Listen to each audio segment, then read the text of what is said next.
The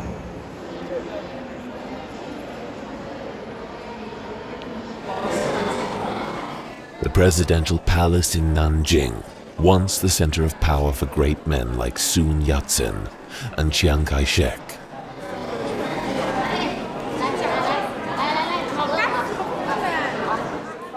Today, a popular museum.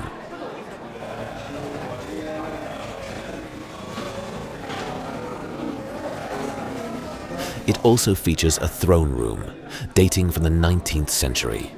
It's where the self-proclaimed Heavenly King, Hong Xiuquan, held his audiences. And then on the top also have a dragon.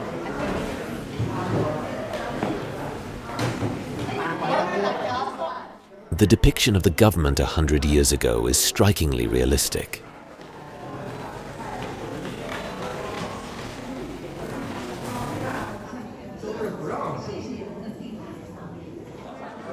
We're clearly not the only ones interested in history.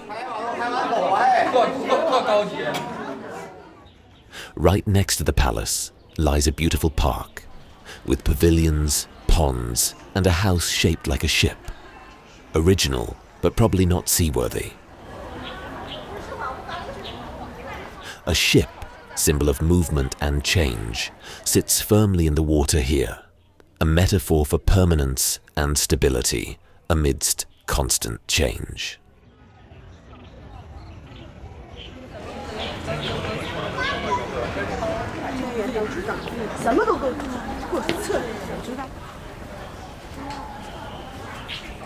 If something on a statue is shiny, you immediately know where all the tourists have placed their hands. It's said to bring good luck. Hygiene be damned.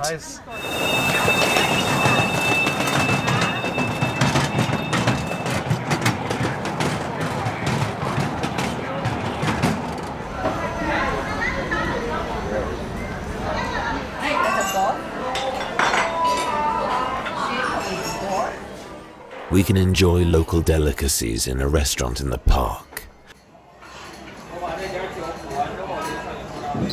Just looking at them is enough to make your mouth water. Duck is a local specialty. We'll come back to that later. The dumplings could just as easily be from Swabia. Only here, they come with quite a different sauce.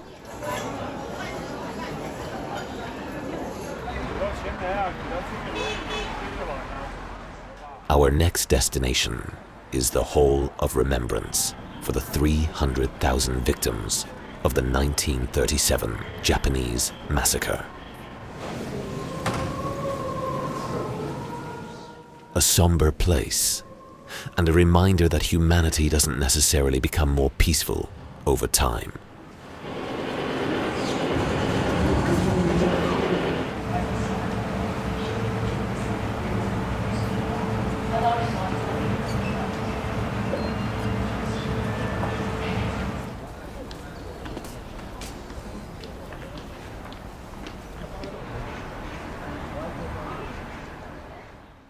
The fortifications in Nanjing are impressive.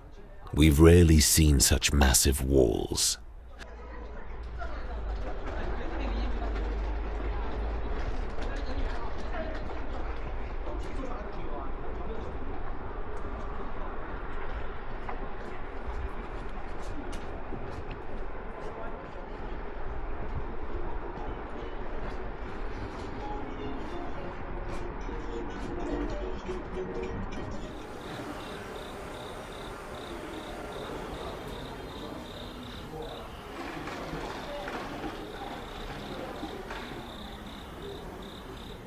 Many of the building blocks are inscribed when the stone was hewn, by whom and who inspected it.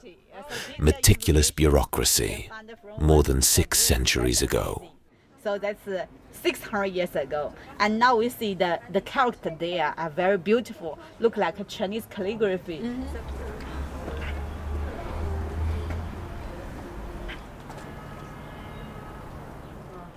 From the city wall, we enjoy a splendid view of the city.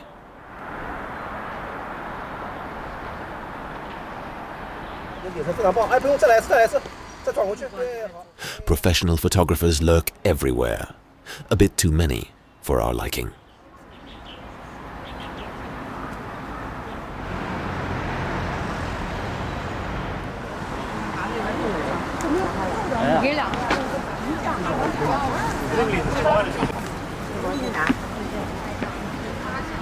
The 14th century Ming Mausoleum is the next highlight. A stele, praising the emperor's merits, rests atop the 5-meter-long tortoise.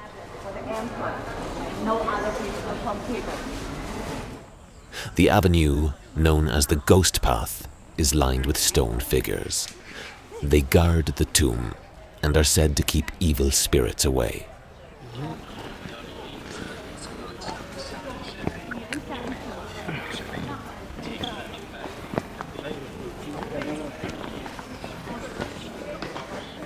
This famous inscription proclaims the emperor as the best of all previous emperors. Touching the turtle is said to bring good luck here as well, and it costs nothing to try.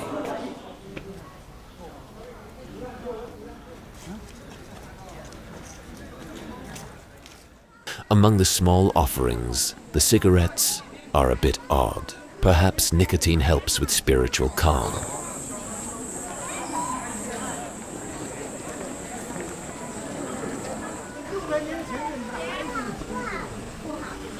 The steps are meant to evoke water or clouds, a symbol of ascent and spiritual elevation.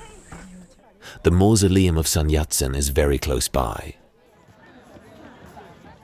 But first, you can fortify yourself with American junk food, if one really must. 蓝旗帅不帅？帅！唱歌好不好？好！ There's actually nothing to see at the top, but the view more than compensates for the climb.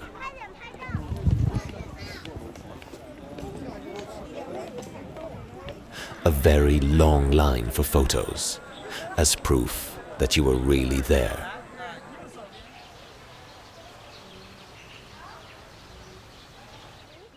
In the next park, we encounter not only black swans, but also Chinese beauties, in the middle of a photo shoot. A cloverleaf gate like this symbolizes good fortune and harmony.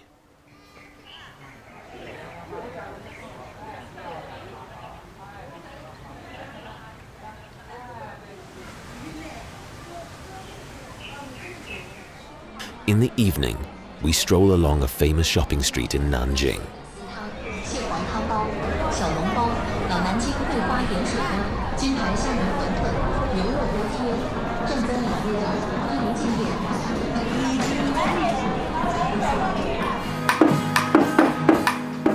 Here you can buy spicy seasonings.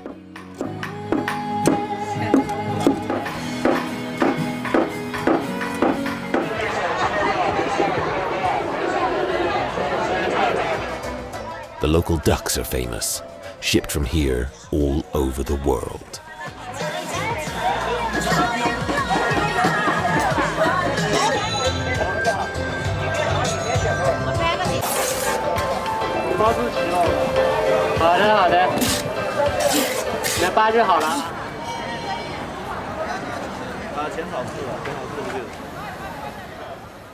To conclude our visit, we visited the enormous 11th century Confucius Temple, which underwent extensive restoration in the 1980s.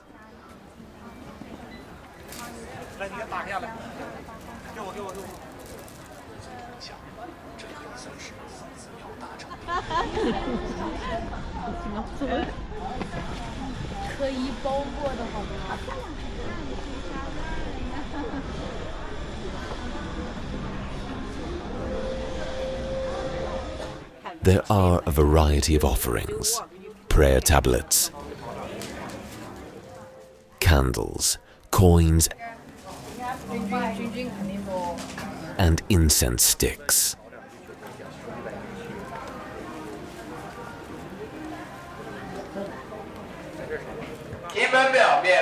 秒，照片还没有拍照，朋友抓紧先了啊！几位帅哥要拍照，可以看一下。两最照片的。In the middle of the temple, there's a sales pitch. You can have your picture taken for a small fee. Imagine that in Cologne Cathedral.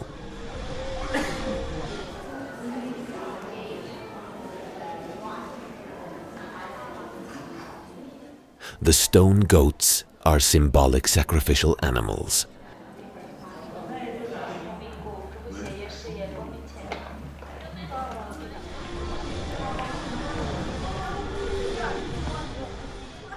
Our visit to Nanjing went by far too quickly, but the impressions remain vivid and unforgettable.